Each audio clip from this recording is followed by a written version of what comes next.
reconnaissance and tactical assets, and immediately these runners began to see, sense, and feel America's combat power compressing upon them. The lead ship, a young sailor, normally on the bridge of one of those destroyers, a junior officer, picks up that mic and transmits, and I quote, "Do not attempt to breach the blockade. Vessels will be boarded for interdiction and seizure transiting to or from Iranian ports. Turn around or prepare to be boarded." If you do not comply the night of 14 April, you can see that the captains of all these ships have made the wise decision not to move, transit, or run this blockade. As I mentioned, so far 13 ships have made the wise. Thank you, Mr. Secretary, and good morning, ladies and gentlemen. Thank you for being here today. Last week, the President of the United States directed a ceasefire that temporarily paused major combat operations in Iran. The unprecedented effort by America's joint force during Operation Epic Fury set the conditions for this ceasefire. And as the Secretary said, I'd like to emphasize during this pause that the United States joint force remains postured and ready to resume major combat operations at literally a moment's notice. This morning, I'd like to give you an update on the ongoing blockade in the CENTCOM AOR area of responsibility. On Monday, 13 April at 10 a.m. Eastern Standard Time, at the direction of the President, America's joint force began implementing a blockade against Iran under the leadership of Admiral Cooper and the team at CENTCOM. Let me be clear, this blockade applies to all ships, regardless of nationality, heading into or from Iranian ports. The U.S. action is a blockade of Iran's ports and coastline, not a blockade of the Strait of Hormuz. Enforcement will occur inside Iran's territorial seas and in international waters. In addition to this blockade, the joint force, through operations and activities in other areas of responsibility, like the Pacific area of responsibility under the command of Admiral Paparo, will actively pursue any Iranian-flagged vessel or any vessel attempting to provide material support to Iran. This includes dark fleet vessels carrying Iranian oil. As most of you know, dark fleet vessels are those illicit or illegal ships evading international regulations, sanctions, or insurance requirements. More than 10,000 sailors, Marines, and airmen, over a dozen ships and dozens of aircraft are executing this mission. And let me walk you through this operation a little bit. Please go to the first slide. First to the graphic. This is taken before the blockade began. North is up. You can see the blockade line here in the center of the graphic, denoted by the red dashed line. This map is a pull from our common operating picture that we use to allow commanders and key leaders to see what is happening in near real time. We just grabbed screen grabs to highlight the actions and activities. What is not shown is how incredibly congested this area is and the incredible work that our sailors are doing to ensure that they can work in and around an incredibly busy water space.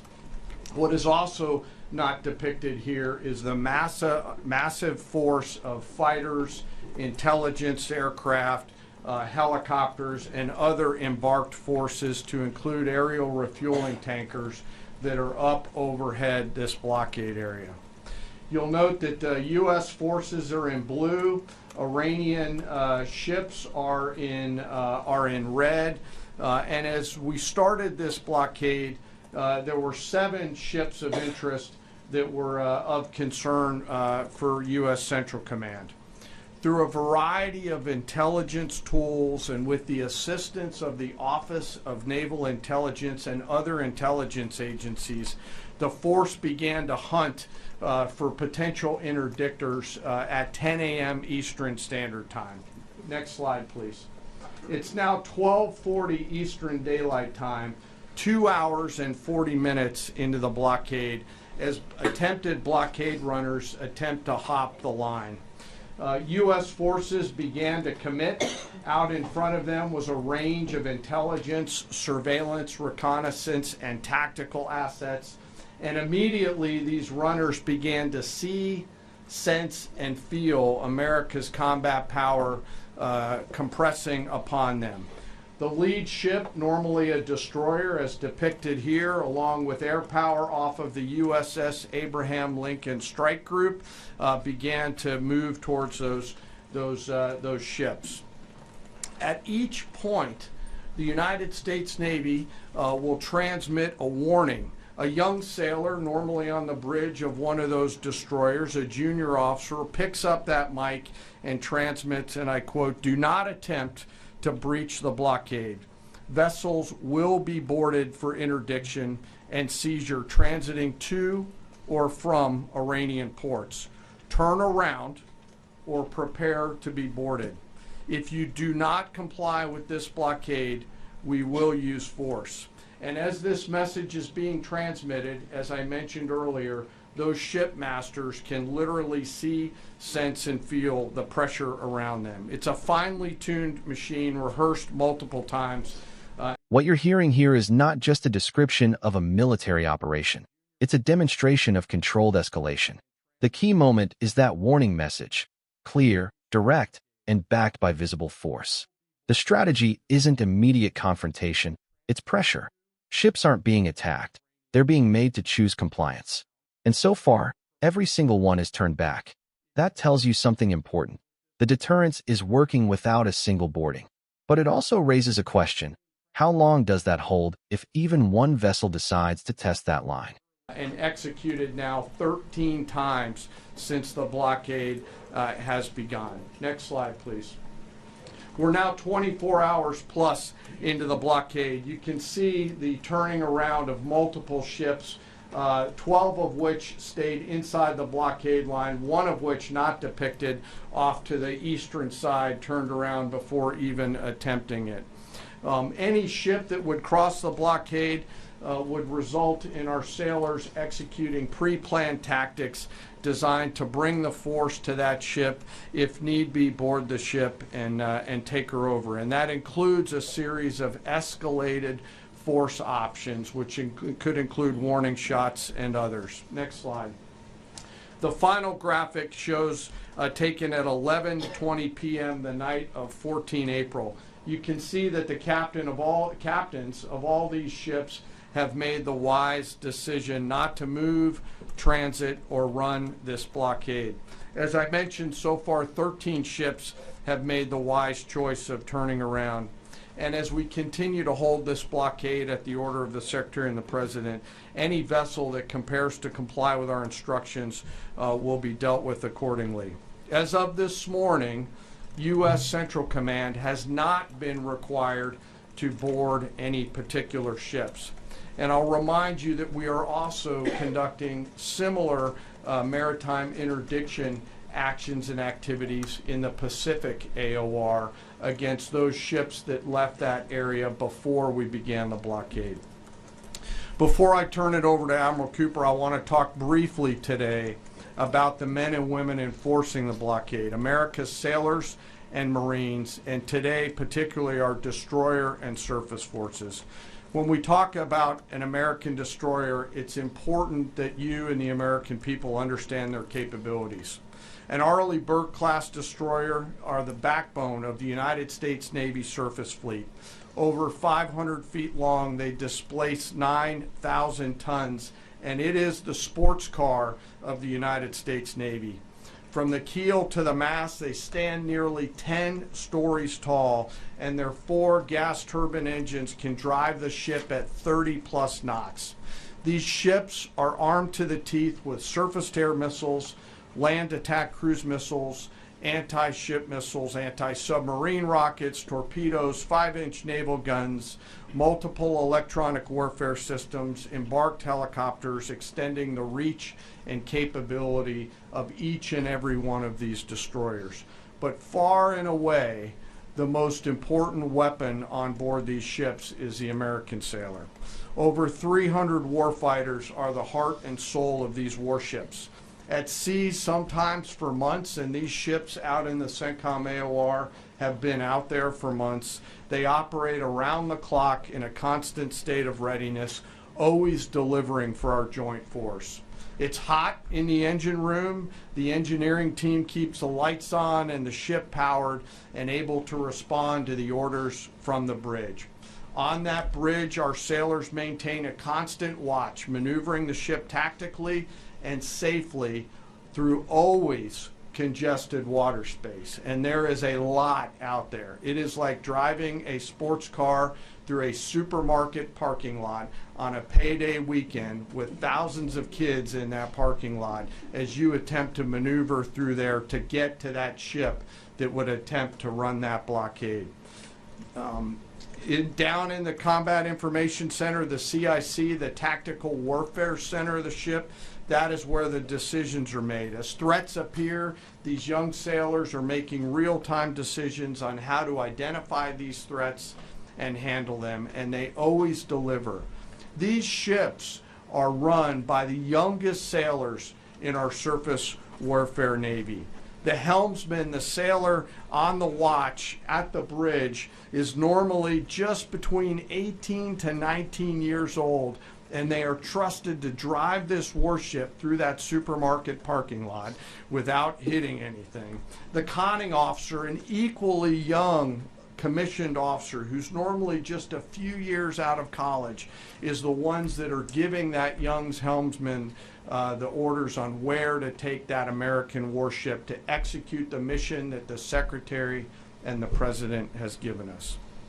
These are incredibly well-trained sailors. They are led by incredible leaders, salty, experienced leaders, and trusted with deep responsibility. And I'm so humbled and proud of America's Navy. These sailors choose to take the road less traveled to go into the historic surface Navy, and they deliver every single day. Finally, as I often do, I want to highlight one of those surface sailors today and remember our fallen. Today we remember Ensign Robert Thompson of the U.S. Laffey, who died on this day in 1945 in the Battle of Okinawa. He was killed while fighting a fire along with 31 others as 2 Japanese kamikaze aircraft hit their ship. He passed away 1 week after his 22nd birthday and was posthumously awarded the Navy Cross. We remember Ensign Thompson today and all of our World War II vets who continue to give us the gift of a great example. And those surface warfare sailors who are out there doing the job right now take the courage, grit, and determination that those World War II vets gave us into these actions and activities that they're tasked to do every single day. So now I'd like to turn it over to Admiral Cooper to give us a readout of his recent trip to the region. Stepping back, this entire briefing is carefully constructed to send 2 messages at once, one to the public and one to anyone watching from the other side of this blockade. Publicly, it's about control, discipline, and professionalism. But strategically, it's about dominance without immediate conflict. Look at what's actually been revealed. The United States has established a blockade that is broad in scope, targeting not just Iranian vessels, but any ship attempting to move to or from Iranian ports. That's a sweeping assertion of control over maritime movement in a highly sensitive region. And yet, the emphasis throughout isn't on combat, it's on compliance. 13 ships turned around. 0 boardings. No shots fired. That's not an accident. That's the objective. The most revealing part of this transcript is the repeated emphasis on perception. Ships can see, sense, and feel the pressure. That's psychological as much as it is military. This is about overwhelming presence, aircraft overhead, destroyers closing in, constant surveillance, creating a situation where resistance feels futile before it even begins. It's deterrence designed to avoid escalation, but backed by the clear promise that escalation is ready at any moment.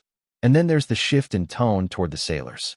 That's not just a tribute, it's part of the narrative.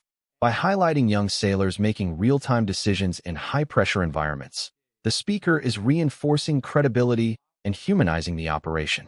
It's a reminder that behind the strategy are individuals carrying out complex, potentially dangerous orders. That adds weight to the earlier warnings, because those warnings are not theoretical. They come from real people prepared to act. But here's the bigger implication. This kind of blockade sits in a very delicate space. It's aggressive enough to assert control, but restrained enough to avoid triggering full-scale conflict. That balance is hard to maintain. It works until it doesn't. All it takes is one miscalculation, one misread signal, or one actor willing to challenge the line, and the situation could shift rapidly. So the real takeaway isn't just that the blockade is working. It's how it's working, through pressure, visibility, and controlled escalation rather than immediate force. That's a powerful approach, but also a fragile one. Now the question becomes, is this sustainable? Can this level of deterrence continue without being tested? And if it is tested, how quickly does this move from pressure to confrontation? If you found this breakdown useful, let me know your thoughts in the comments. Do you think this strategy holds, or is it only a matter of time before it's challenged? Don't forget to like, share, and subscribe for more deep, clear analysis like this. Humanize 441 words.